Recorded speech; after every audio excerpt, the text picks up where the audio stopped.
Shalom adik-adik, kita berjumpa lagi di ibadah Smiling Kids hari ini. Adik-adik, sebelum kita memulai ibadah kita hari ini, yuk lipat tangannya, tutup matanya, kita mau berdoa terlebih dahulu. Bapa yang baik, kami bersyukur buat hari ini, hari yang penuh dengan sukacita. Kami masih ada, kami masih sehat. Itu semua karena penyertaan-Mu, semua karena perlindungan-Mu dalam hidup kami. Bapa, saat ini kami mau siapkan hidup kami untuk memuji dan memuliakan nama Tuhan. Berkati kami percaya bahwa ibadah kami dari awal pertengahan hingga akhirnya boleh berjalan dengan lancar. Terima kasih Tuhan Yesus, kami bersyukur dan kami siap untuk memuliakan nama-Mu. Di dalam nama Tuhan Yesus kami berdoa, haleluya, amin. Adik-adik, yuk kita sama-sama memuji Tuhan.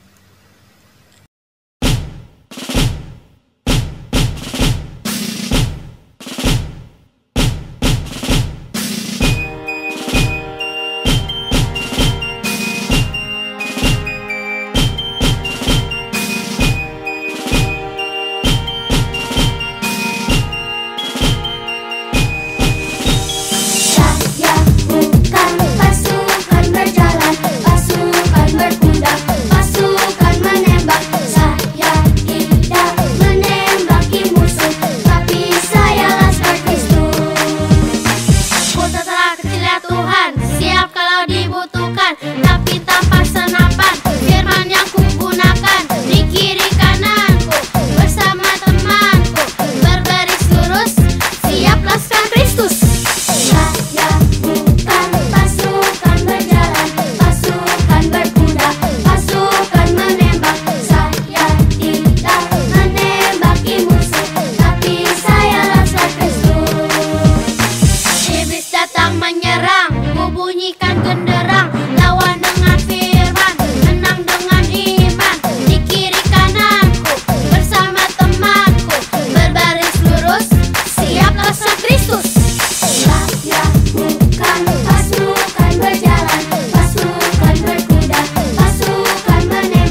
Adik-adik, sekarang waktunya untuk kita mendengarkan firman Tuhan.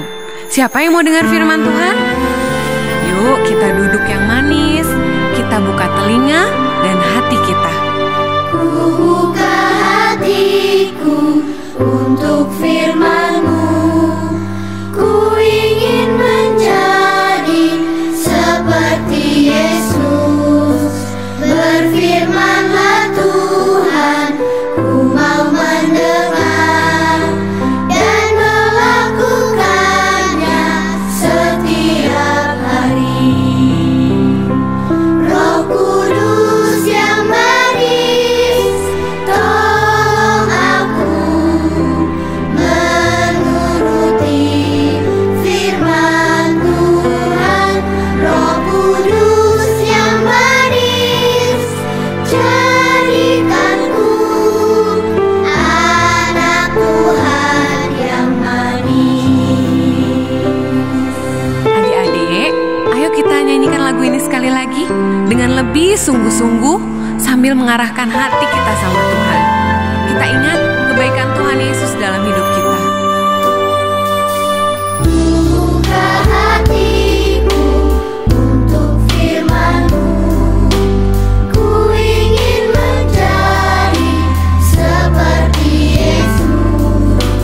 Berfirmanlah Tuhan, ku mau mendengar dan melakukannya setiap hari. Roh Kudus yang manis, tolong aku menuruti firman Tuhan. Roh Kudus yang manis, jadikanku anak Tuhan yang manis. Ayo sekarang kita angkat tangan kita arahkan hati kita sama Tuhan Yesus. Tuhan Yesus, terima kasih buat semua kebaikan Tuhan Yesus dalam hidup kami. Kami tahu Tuhan Yesus sangat mengasihi kami. Saat ini kami mau dengar firman-Mu Tuhan. Kami perlu Roh Kudus-Mu untuk menuntun kami, supaya kami bisa melakukan apa yang Tuhan Yesus mau kami lakukan. Kami mengasihi-Mu Tuhan Yesus, dan kami mau menjadi anak-Mu yang manis Tuhan. Roh Kudus yang manis, tolong aku menuruti firman Tuhan. Roh Kudus yang manis, jadikanku anak Tuhan yang manis. Ayo kita panggil Roh Kudus. Kudus yang manis, tolong aku menuruti firman Tuhan. Roh Kudus yang manis, jadikanku anak Tuhan yang manis. Dengarkan doa kami Tuhan Yesus. Anak Tuhan yang manis. Sekali lagi katakan, Anak Tuhan yang manis. Nah, adik-adik, kita sudah selesai memuji Tuhan. Sekarang kita mau siapkan hati kita untuk mendengarkan firman Tuhan. Sebelumnya mari kita berdoa bersama.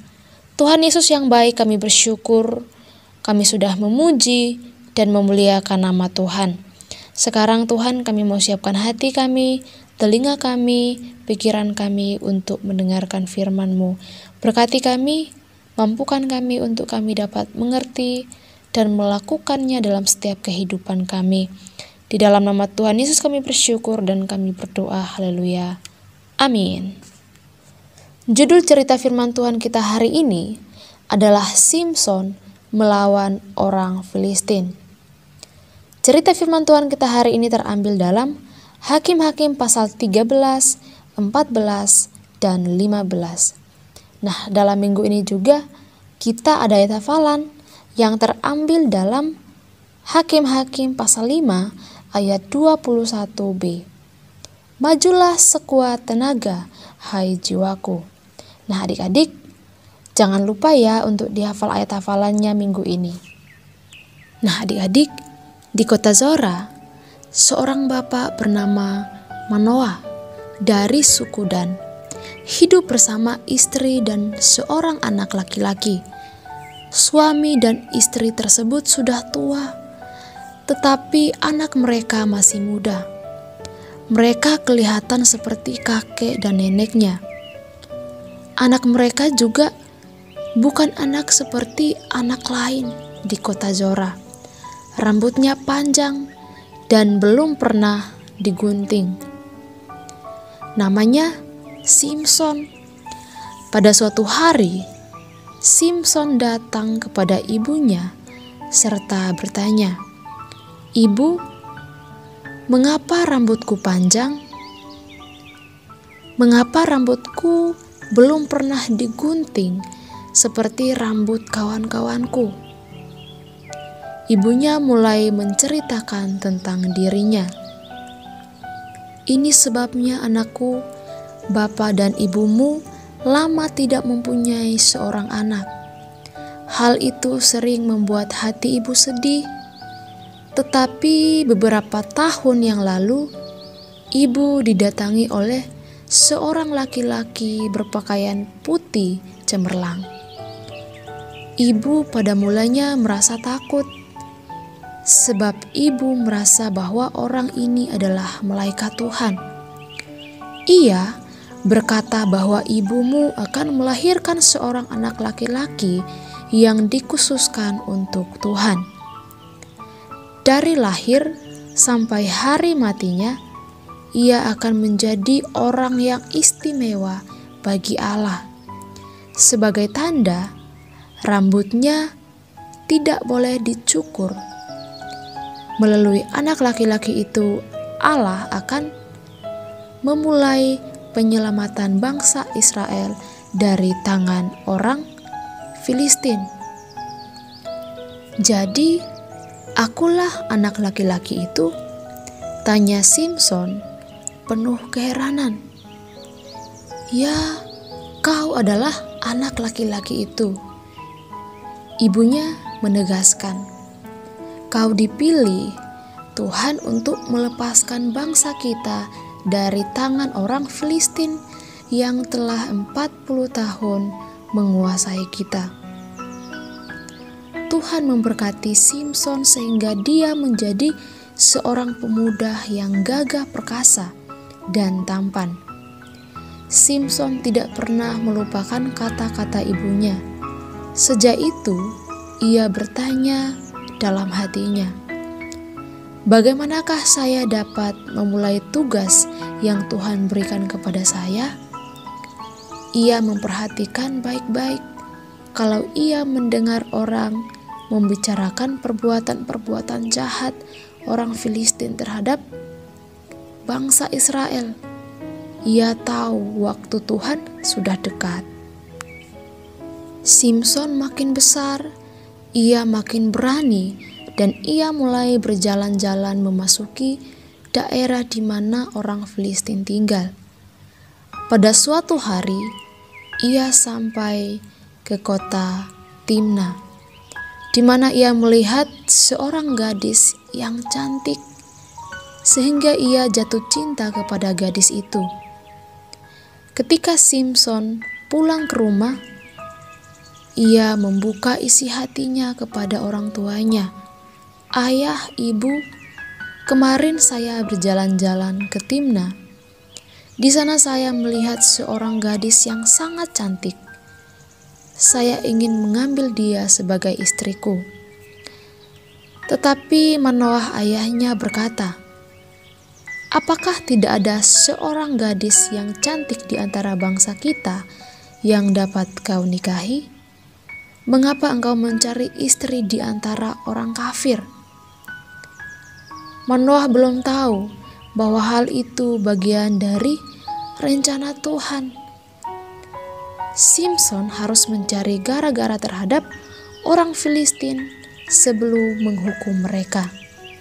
Karena itu, Simson mendesak terus, "Ambillah gadis itu sebagai istri untuk saya." Akhirnya ayah dan ibu Simson setuju dan bersama-sama mereka pergi ke Timna. Di perjalanan mereka melewati kebun-kebun anggur yang indah dan luas sekali.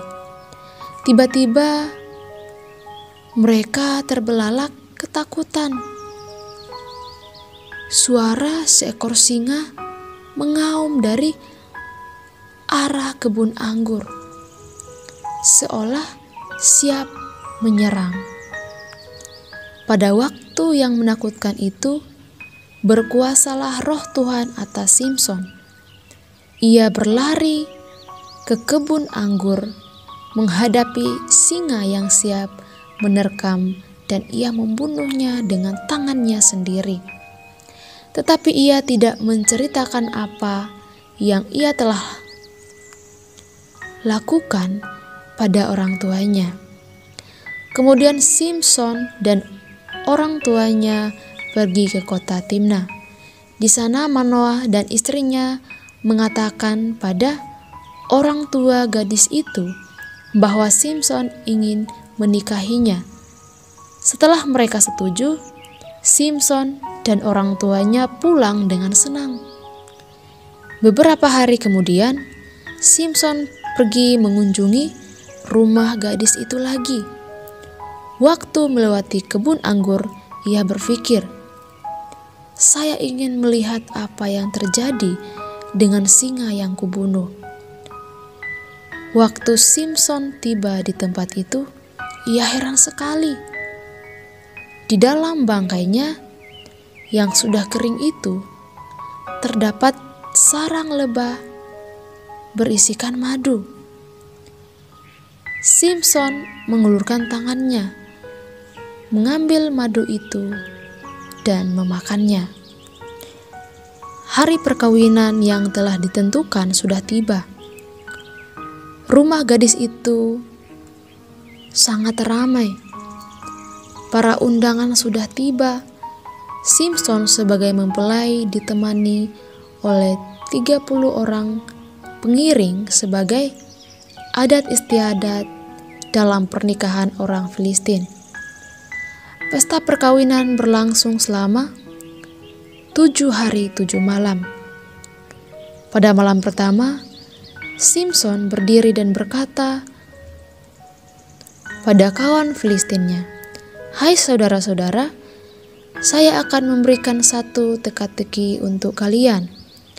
Jika kalian dapat menerka teka-teki ini dalam 7 hari, saya akan memberikan 30 jubah linen dan 30 pasang baju yang bagus untuk kalian. Jika tidak, kalian harus memberikan kepada saya 30 jubah linen dan 30 pasang baju." Dengarkan baik-baik. Dari yang makan keluar makanan, dari yang kuat keluar yang manis. Sekarang cobalah terka. Selama 3 hari kawan-kawan Simson berpikir dan berpikir, tapi tidak seorang pun yang bisa menerka dengan tepat. Kepala mereka sudah mulai pusing. Siang dan malam mereka memikirkan teka-teki itu. Pada hari keempat, mereka mendekati istri Simson dan berkata, "Bujuklah suamimu supaya dia dapat memberitahukan jawaban teka-teki itu kepadamu. Kalau kamu tidak menanyakannya, kami akan membakar habis rumah bapamu dan semua yang ada di dalamnya. Suamimu datang untuk merampok kami." Wanita itu takut. Ia menghampiri suaminya dan berkata, "Beritahukan aku jawaban atas teka-tekimu." Waktu Simson menolak untuk memberitahu, ia merajuk dan menangis. "Engkau tidak cinta kepadaku. Kau berikan teka-teki kepada orang-orang sebangsaku, tetapi jawabannya tidak kau berikan kepadaku." Jawab Simson, "Kepada ayah dan ibuku saja aku tidak akan memberitahukannya, apalagi kepadamu." Tetapi istrinya tidak henti-hentinya memohon dan menangis. Akhirnya Simson memberitahukan jawaban teka-teki itu kepada istrinya, dan istrinya memberitahukan kepada teman-teman sebangsanya. Hari ke-7 sudah hampir berlalu. Matahari mulai terbenam di sebelah barat. Waktu untuk menjawab teka-teki sudah sampai. Ke-30 kawan Simson sudah siap dengan jawaban mereka. Apa yang lebih manis daripada madu? Apa yang lebih kuat daripada singa? Mendengar jawaban itu, Simson marah sekali dan menjawab dengan perumpamaan. "Kalau kalian tidak membajak dengan lembu betina kepunyaanku, kalian tidak bisa menjawab teka-tekiku." Simson tahu istrinya sudah memberitahukan jawaban teka-tekinya. Sekarang ia harus membayar 30 jubah linen dan 30 pasang pakaian. Ia pergi ke Askelon, sebuah kota Filistin yang lain, dan membunuh 30 orang. Ia mengambil pakaian mereka dan memberikannya kepada teman-teman istrinya.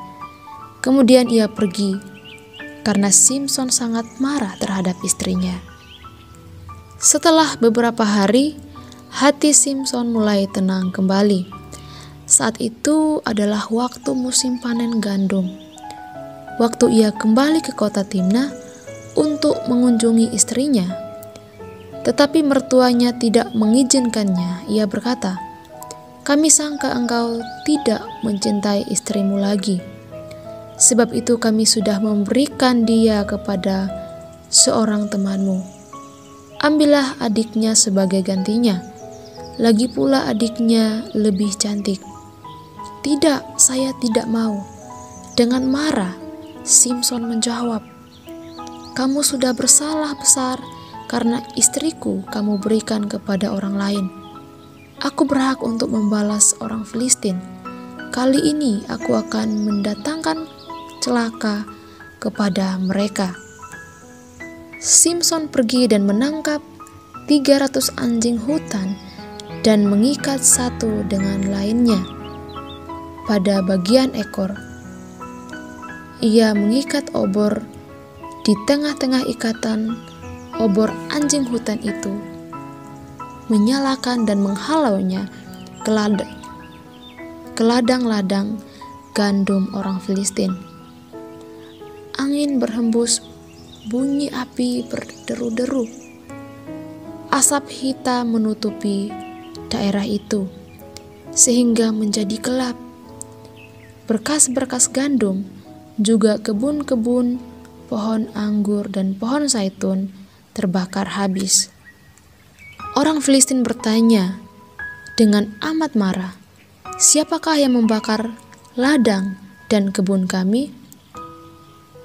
Simson, menantu orang Timna itu, terdengar jawaban, karena istrinya diberikan kepada orang lain.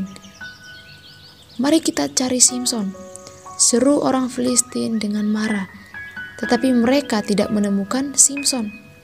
Akhirnya mereka pergi ke rumah mertua Simson.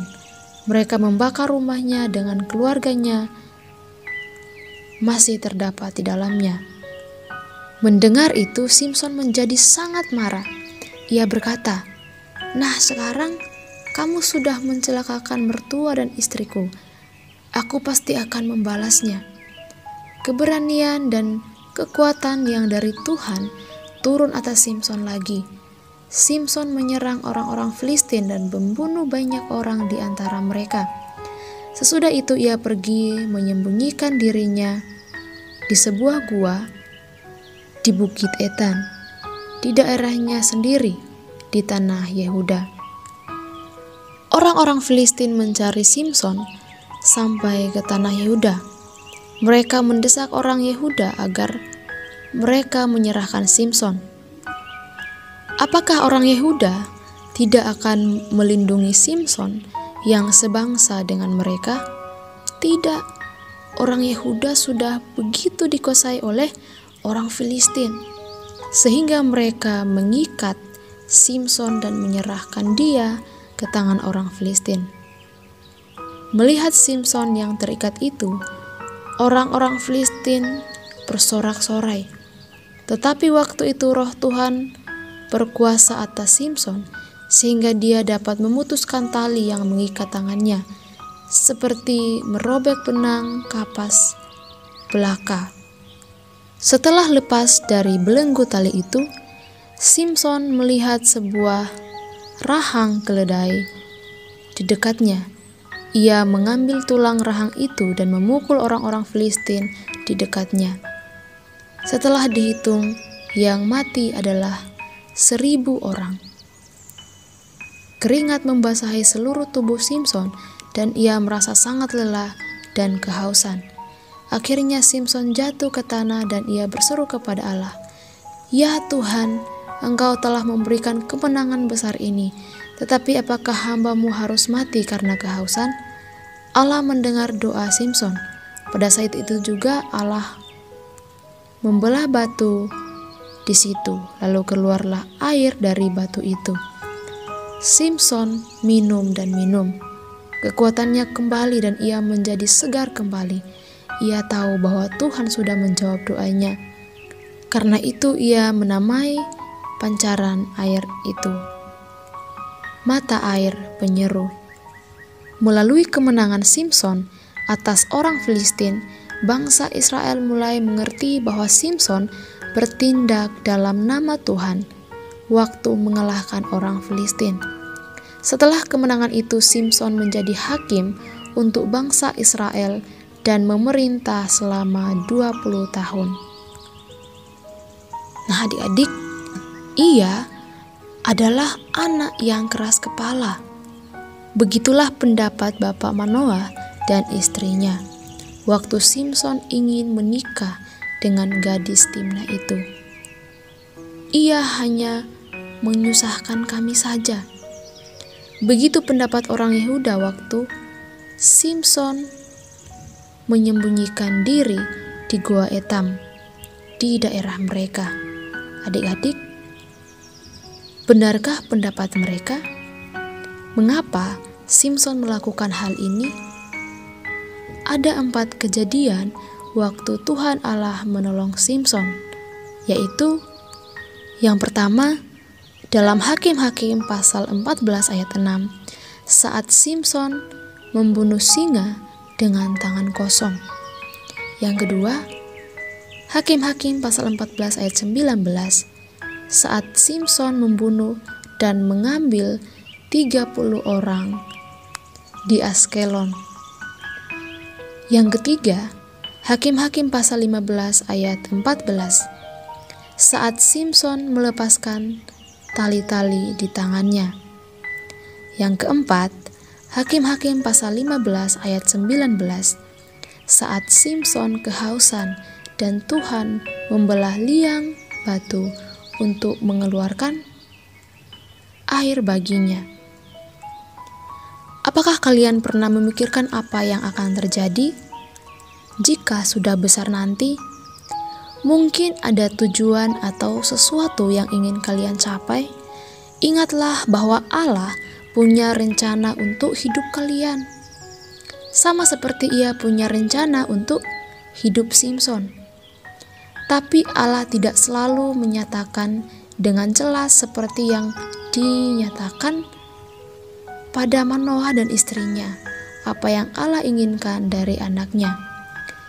Tetapi selangkah demi selangkah, Allah akan memberitahu apa yang Ia inginkan dalam hidup kalian. Jika kalian membiarkan Tuhan bekerja, bahkan kalian bisa bertanya apa yang Allah ingin kalian lakukan. Rencana Allah untuk hidup kalian adalah rencana yang terbaik. Ia tahu anugerah yang diberikannya kepada kalian. Ia ingin kalian melakukan pekerjaan yang penting bagi Dia. kalian tidak akan pernah menyesal telah mengizinkan Tuhan memimpin kalian bekerja bersama dengannya. Yuk, mari kita mau berdoa. Terima kasih Tuhan Yesus, kami bersyukur buat hari ini. Kami bersyukur buat firman-Mu yang telah kami dengarkan hari ini Tuhan. Kami mau berserah penuh di dalam Engkau. Biarlah Engkau yang berkarya atas setiap kehidupan kami. Kami percaya bahwa rancangan-Mu adalah rancangan yang terbaik untuk masa depan kami.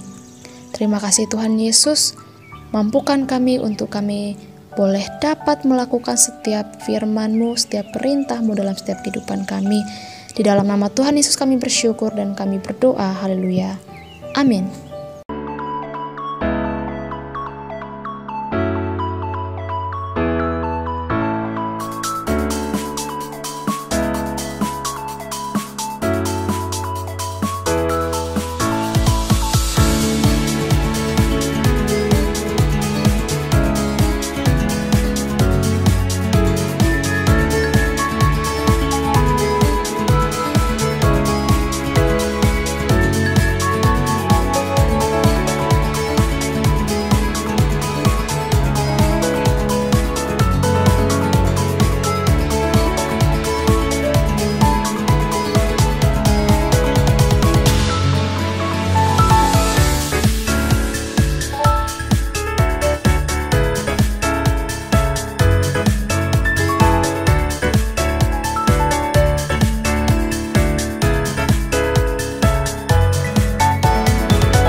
Adik-adik, kita sudah selesai memuji dan memuliakan nama Tuhan, dan kita juga sudah mendengarkan firman Tuhan. Sekarang kita sebelum pulang, kita mau berdoa minta perlindungan dari Tuhan. Mari kita berdoa. Tuhan Yesus yang baik, kami bersyukur buat hari ini. Kami sudah selesai beribadah, kami sudah selesai memuji dan memuliakan nama Tuhan, dan kami juga sudah selesai belajar tentang firman-Mu. Berkati setiap kami yang akan pulang ke rumah kami masing-masing. Lindungi kami, sertai kami dalam perjalanan, sehingga kami boleh tiba di rumah kami dengan selamat. Tuhan Yesus, ini setiap kami, berkati masa depan kami, berkati sekolah kami, berkati pekerjaan kami Tuhan. Berkati juga kedua orang tua kami, berikan sukacita, kesehatan, kekuatan. Berikan kami kesehatan, kekuatan juga dalam setiap kehidupan kami. Terima kasih Tuhan Yesus yang baik, kami bersyukur buat hari ini. Dalam nama Tuhan Yesus kami bersyukur dan kami berdoa. Haleluya. Amin. Sampai jumpa di ibadah Smiling Kids berikutnya. Tuhan Yesus memberkati.